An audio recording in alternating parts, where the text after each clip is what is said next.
Bom dia, pessoal. É um prazer, mais uma entrevista aqui do Arena Hub. E hoje a gente vai contar com a presença do Michael Young, CEO do AquaBloom. Hi, Mike. Thank you very much for being with us today.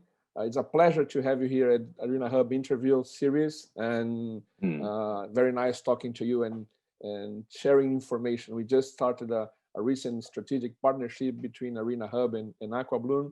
So it's really nice to have you here with us talking about how the ecosystem in China is working and the importance of innovation hubs. My pleasure to have you here. Thanks a lot. Well, the pleasure is all ours. Thank you for having us. Thank you, Ricardo. Thank you, Arena Hub. You know, it's wonderful to be here. Yeah, thank you. Thanks, Mike. Yeah. Well, just for your introduction, Mike Young has 18 years of North American market, plus over 9 years of China market, successful track records in sports industry and sports technology innovation development. Also has accumulated many global and China's top-notch sports IP, resources, network, expertise, and know-hows. Mr. Young has founded several successful sports industry companies and hold executive positions in many world-class sports brands enterprises. In addition, Mike has also invested in both local and overseas sports-related companies, including the world's largest sports technology innovation platform. Great, Mike. Thanks a lot. And huge history in sports. Just can you tell us a little bit about your story in sports? How did you manage to get into this industry? Oh, okay. Well, that's a long time ago.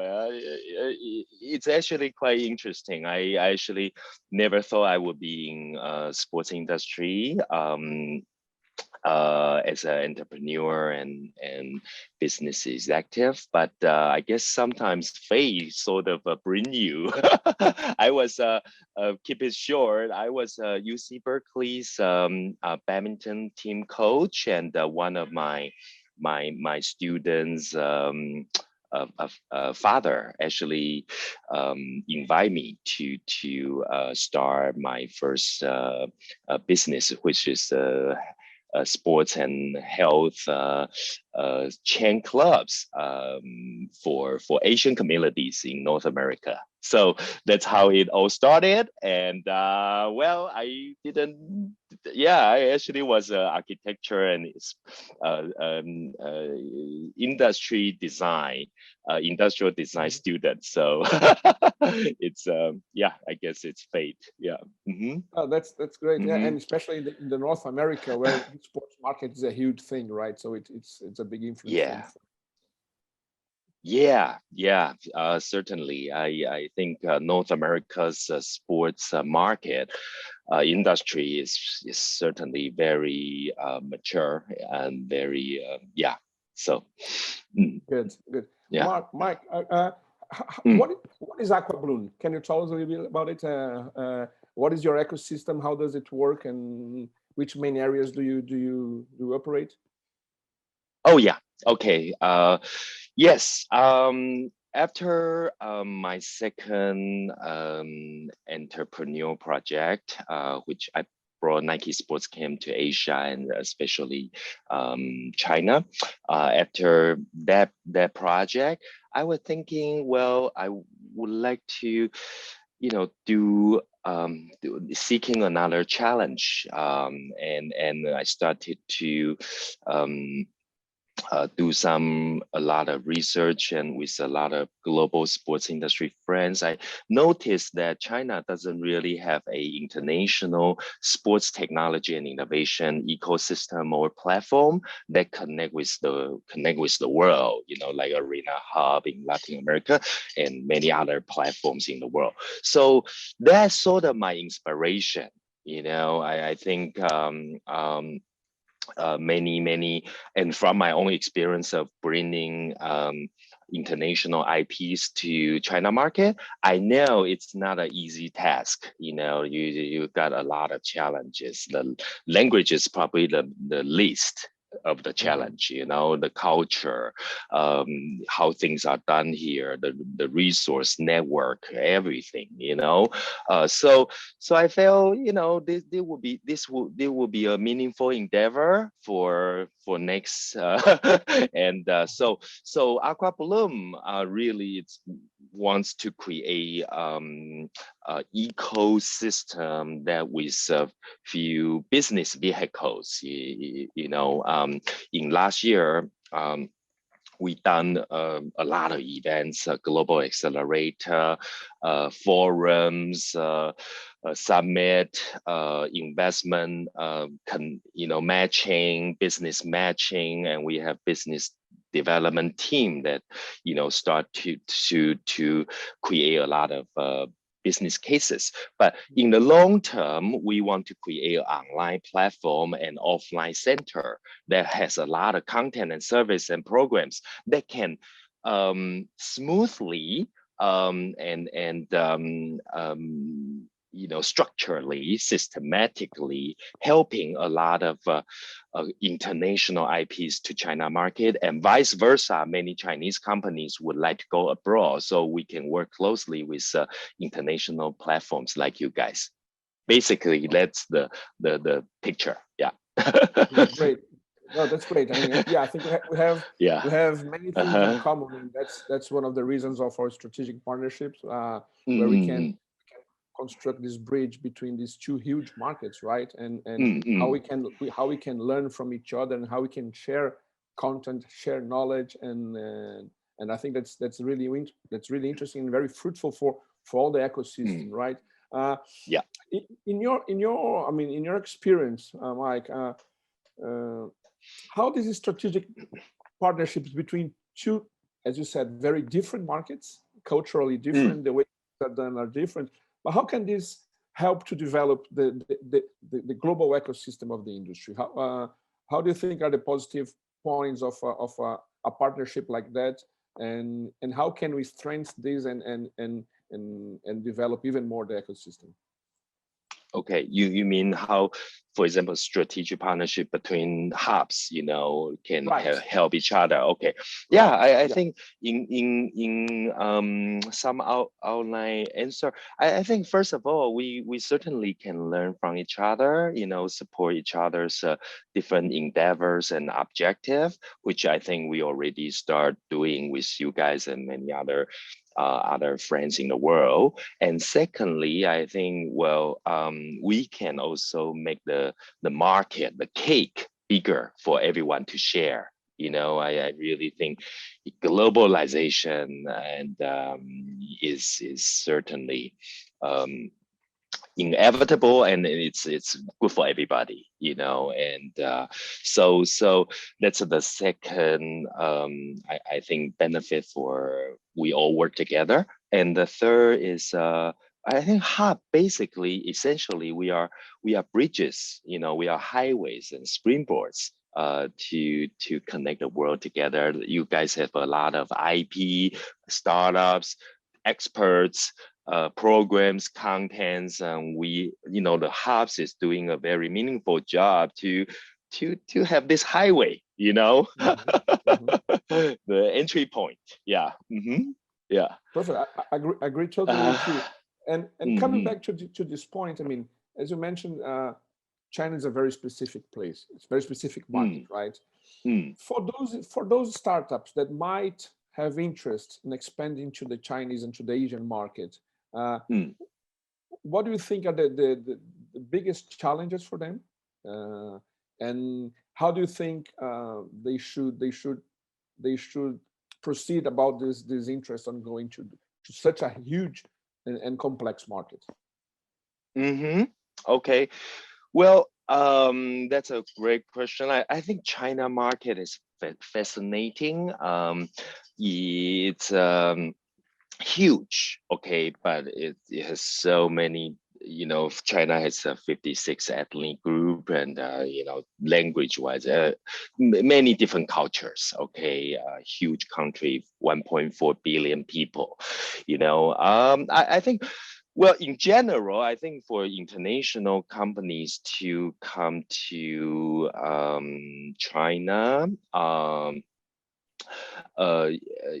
there's many, if by themselves, there are many barriers. Okay, I think language is not a problem, but the culture, the resource, the trust, you know, the how things are done, and also the consumers to see consumers you know,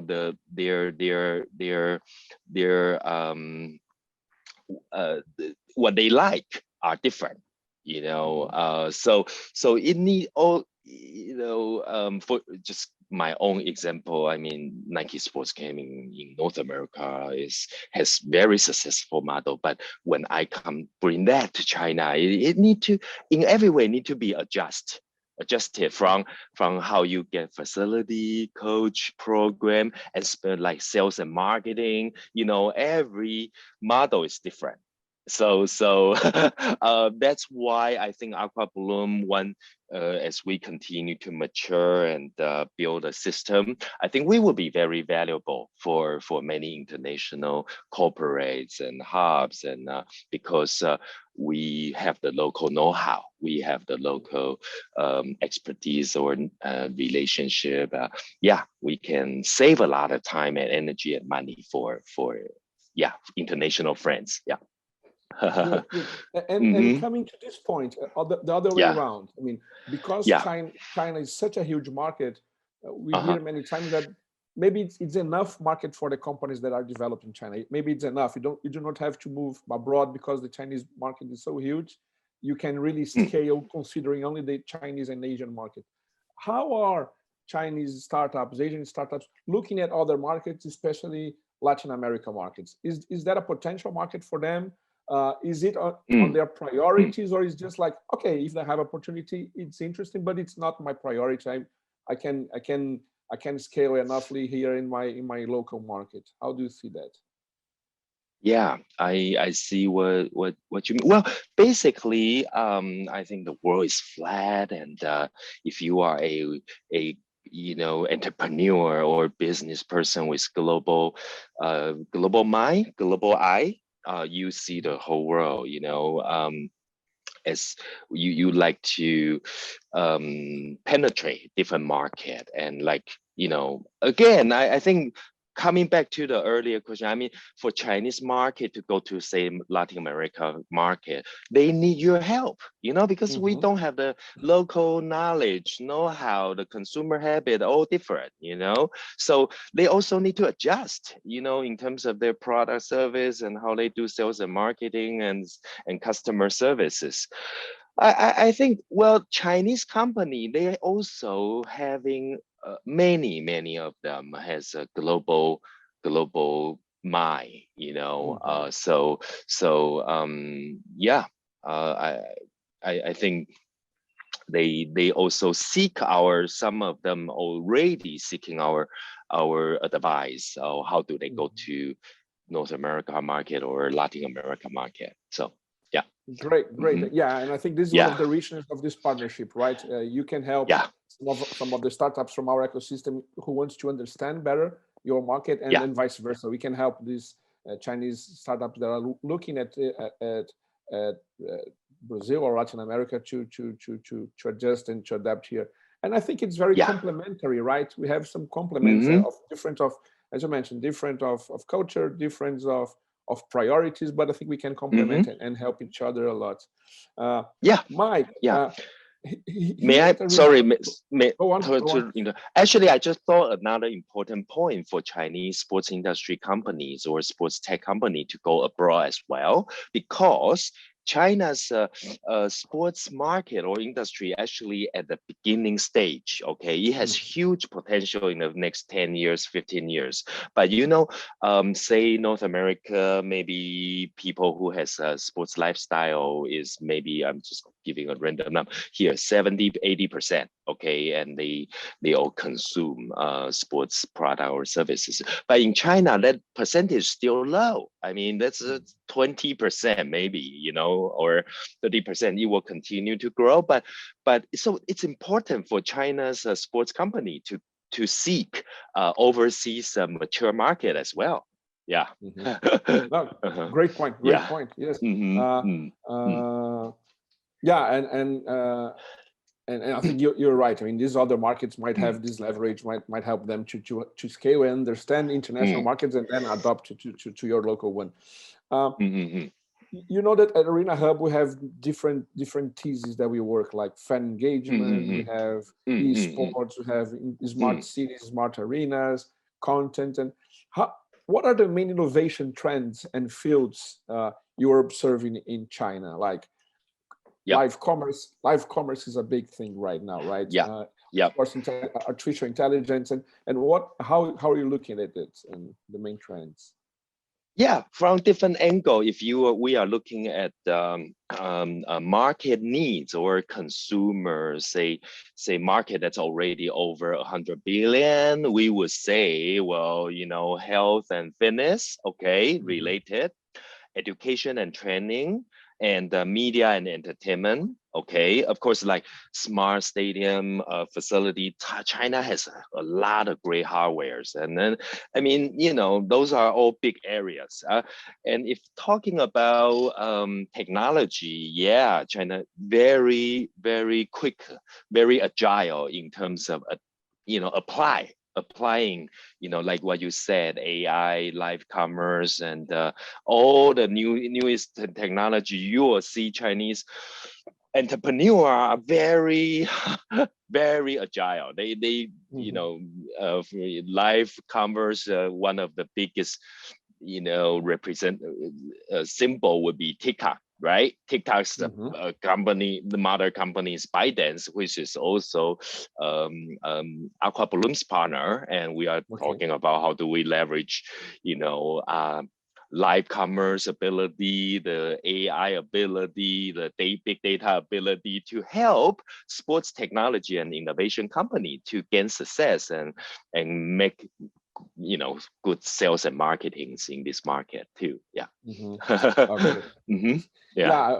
I think it's so many areas, and we are looking at here, looking at an Arena Hub, right? We have all these 8 theses, and we have plenty of startups moving into them. Another one I'd like to talk to you about is esports. Esports is huge, and as you know, and we talk. How is esports in China? How Chinese entrepreneurs are looking at this vertical and developing it? Great one. Well, there's, you know, I would say, like the rest of the world, esports definitely had generated a lot of discussion. Okay, and but at the same time, even there's some debate in different angles, from different angles, but in no question that already generated few unicorns related to esport in China market. You know, I don't know the name Hu Ya, and there's Dou Yu, and yeah, I know there's already many great esport companies, and like big corporate, Tencent, right? Huge. So I think it's my own personal feeling is inevitably will continue to grow as younger generation move into, you know, virtual live world, the lifestyle, and but at the same time, definitely government or you know, have some concern, okay, want to have a balance. So yeah, but it's a great market. Yeah. Yeah, I think so. Another just another point I'd like to talk to you is like we at Arena Hub, we have this very important part of social and economic development, right? To really to contribute to society. How is Chinese population regarding sports?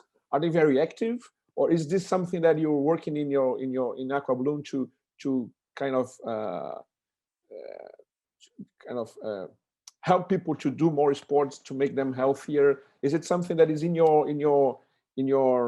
mindset? And Absolutely. Yeah, there will be a huge, cultural or lifestyle changing. It takes time, and it takes a lot of parties. I think China government doing great job. I mean, it has a lot of incentive, has a lot of policy to promote, sports lifestyle.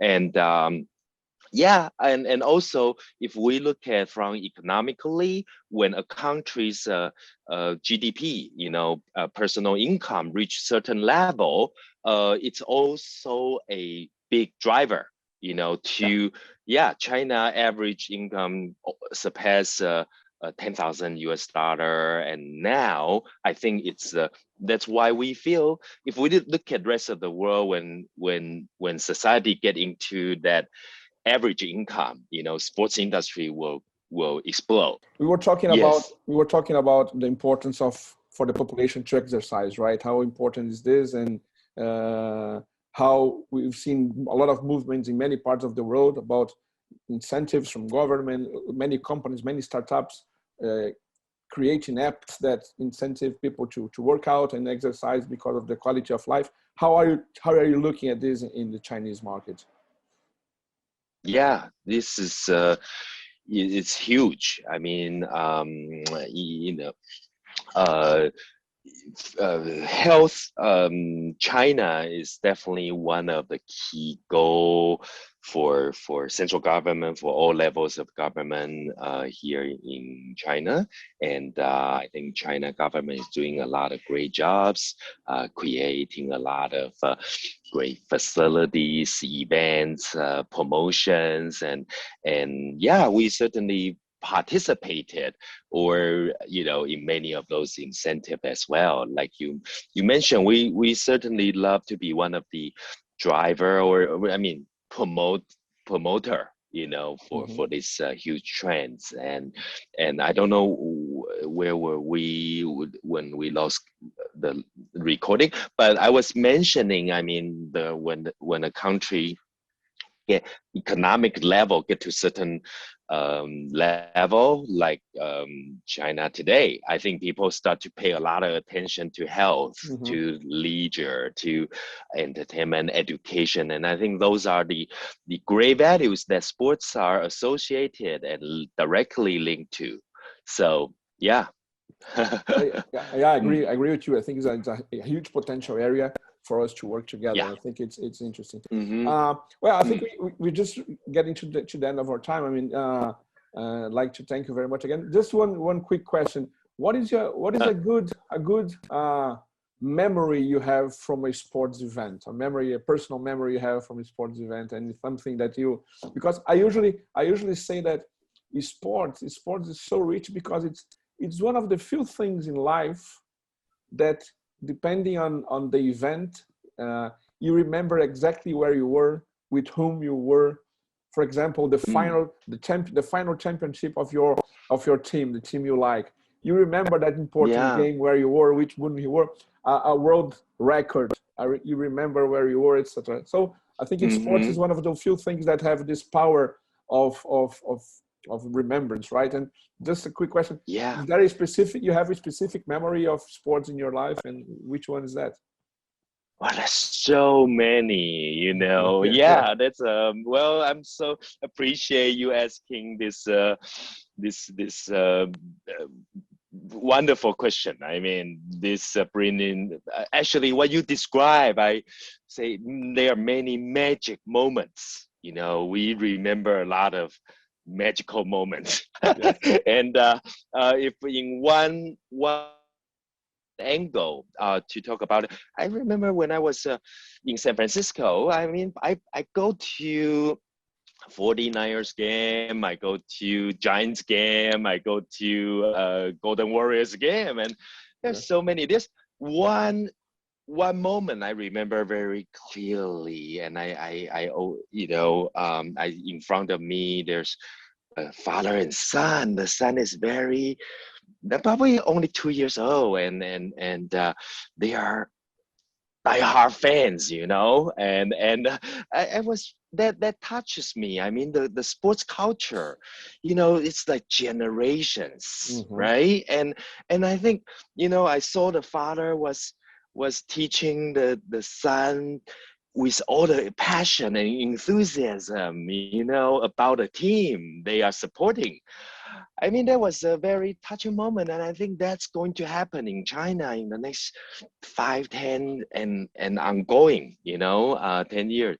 You know, I think that's the culture that's also building in China's market as well. And yeah, that's was certainly one magic moment I remember. I was very touched by their passion and Yeah, you know the yeah the that's loyalty to their team. Yeah. that's right. That good example. Very nice one. Yes, yes. I have many. I Yeah. have, as you, I have many memories. So it really stays in our Yeah. minds, and it's a huge experience, right? It's something you never Yeah. forget, and you take with your home life. Yeah, that's good. Well, Mike, Yeah. May I thank. I say mean, another yeah. one? Go on, go on. Sorry, when the Giant won, the whole town was partying. Yeah, That was a unforgettable night. All the cars come out. You know, it's a whole city's party. I love it. You it's know.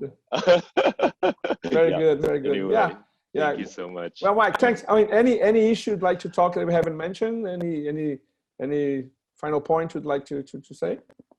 We'd love to continue exploring with you and creating, you know, very impactful, meaningful projects together. Yeah. Very good. The same from our side. I think we have many Yeah. ways to work together, and I think we're going to increase this cooperation for sure in the next coming month. That's definitely. I agree with you. Awesome. All right. Okay. Ricardo. Thank you very much. Mm.